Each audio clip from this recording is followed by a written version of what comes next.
Democrat that, well, is important down there in D.C. You certainly have your hands full, don't you, Congressman? We do, Jenna. You summed up the situation well with the lead in there. Well, I appreciate that because it's changing moment by moment. And it's something that we want to keep our viewers up to date on as best we can. One of the things that we're looking closely at is this plan by Senator Reid. Doesn't include any revenue increases, but it's the plan being put forth by the Democratic leader. I know you're a congressman in the House, Van Hollen, but is this a plan that you could get behind? Yes, the Senator Reid plan is one that I don't like all the particulars, but it's certainly one that I could live with. It meets the criteria that were set out by House Republicans quite some time ago. It's all cuts by CBO's scoring. You're talking about over $2 trillion now. In fact, over the amount of cuts put forward in Speaker Boehner's plan.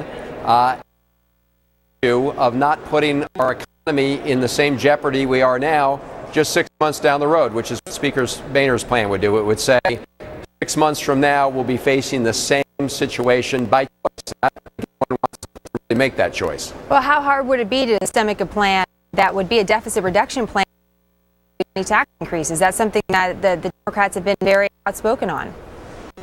Well, certainly if you're talking about a $4 trillion deficit reduction plan over 10 years, which is what the president was trying to achieve, something really significant.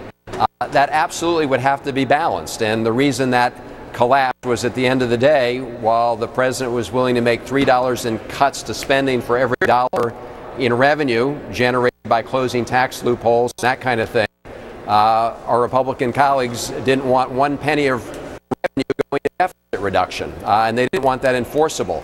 So certainly any large plan, which is what I think the country needs in terms of deficit reduction, would require that balance. But because of that total opposition so far from House Republicans, we're having to look at these alternatives.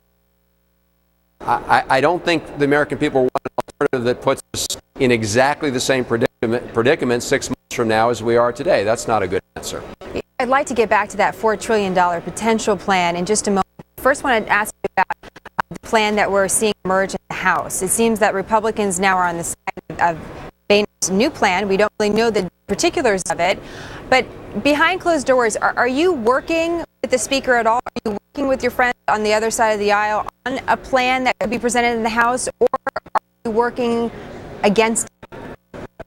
Well, for a long time, we were working on a plan, a $4 trillion plan. And of course, the White House was very engaged in those discussions as well. And that's what ended up collapsing because of this refusal to accept some balance, some revenue component, even from closing some of these corporate tax loopholes. So right now, Speaker Boehner is trying to muster Republicans for this particular plan because we do not think, Democrats do not think it's a good idea to put the economy in the same situation of uncertainty and instability 6 months from now as we are today, which is exactly what his plan would do. So we're looking to the Senate, to Senator Reid and Senator McConnell.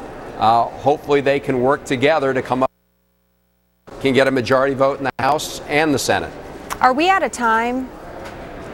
Oh, we are very close to the point where we are out of time, and we shouldn't be risking this. I mean, consequences to the economy of American families of allowing us to default, even stop paying bills is significant. I mean, just imagine if you or I just one morning not pay our mortgage or our car payments, we all know what would happen. They would jack up our interest rates and our credit worthiness would sink. And just a final question here. What do you think the consequence of that politically is? Because again, both sides with the plan right now that's on the table, sir, that has that $4 trillion of deficit reduction. The rating companies say we need to avoid a downgrade. So both have responsibility for that. So despite some of the real economic consequences politically, how do you think that's going to play out for you? Well, you're right. I think it would be a mess. I think the American people are understandably frustrated. I do know, however, that they like the idea, the American people support the idea of having a balanced plan where you have shared responsibility for reducing the deficit. That is what the president put on the table. He did ask, corporations to take, fewer tax loopholes and use some of the savings to reduce the deficit. Our colleagues have rejected that approach. I think that's unfortunate. That's where we are right now. We're going to have to work our way through it and then get on to trying to get a grand deficit reduction plan down the road sometime. Get a down payment now and a larger deficit package to get on the road. Some work ahead for the month of August, which is normally a quiet month. It doesn't seem like there's any quiet times down there in D.C. I don't know. Always nice to have you. Thank you for coming on. Thank you. Good to be with you.